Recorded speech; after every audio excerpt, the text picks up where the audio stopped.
All right, so we finally have our first look at the No Time to Die trailer, which is the next chapter in Daniel Craig's James Bond saga.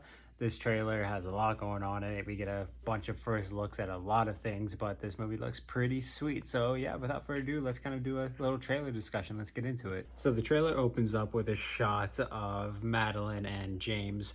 Basically, they're being pursued. It's a car chase, and James hints that he's been betrayed by Madeline's character, who, well, basically, she was a big character in the last movie, Inspector, so it's going to be cool to see why James thinks this is, if this is even true, because they got a lot done in the last movie. They took down Spectre, they took down Blofeld, and it's wondering why he's thinking this, if Madeline maybe has connections to Rami Malek's character, Safin, who we get a first look in this trailer too, if she has ties to him in some way. But it's going to be really interesting to see kind of how, like, why he's thinking that this is the case.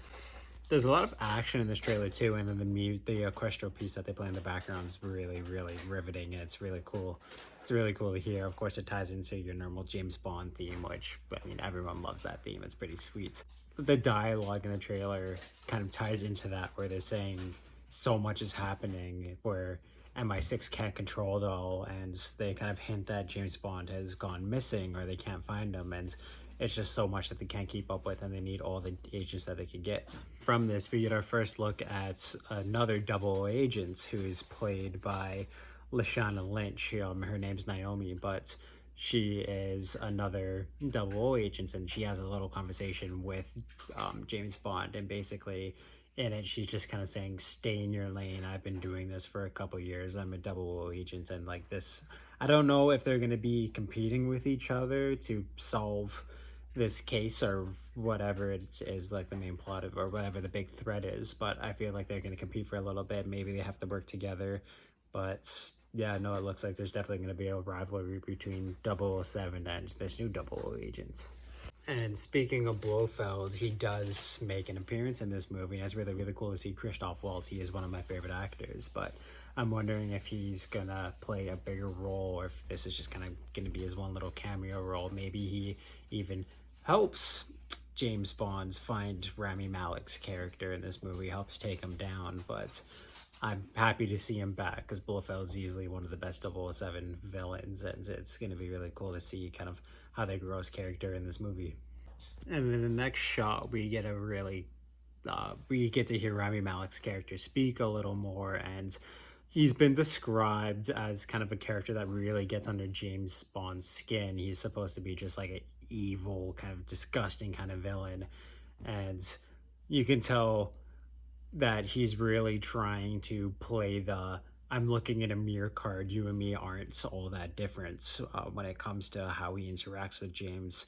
So yeah, definitely he's going to get under the skin of him, and it's going to be really interesting to see kind of how Bond reacts to this, if there is any truth in that. But he drops a line, James Bond drops a line where he says, men who play God technically aren't favored in the history books. So wondering exactly what Rami Malek's character's plan is in this movie.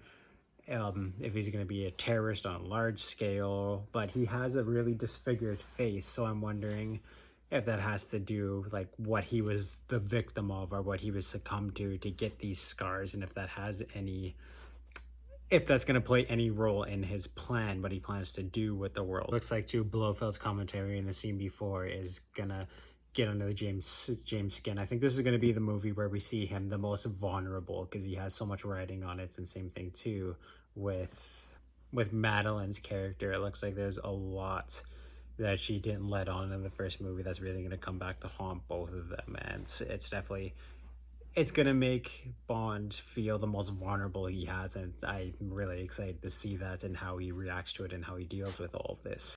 And then one of the last shots of the trailer, we get this really cool scene where he's basically pinned down, people are shooting at him in his car, but he has the bulletproof glass, and then what he does is he flicks this little switch and the headlights go in and 2 machine guns come out, and then he's doing donuts in his car and he's shooting all the bad guys. So it's really cool. I love kind of the old spy cars, and how, like, it's gonna be really cool to see if they have any different gadgets. We saw a little bit of that in Spectre when he was driving trying to escape Dave Bautista's character. But it's going to be cool to see kind of what new gadgets they put in his car this time around, because I love to see old spy stuff like that.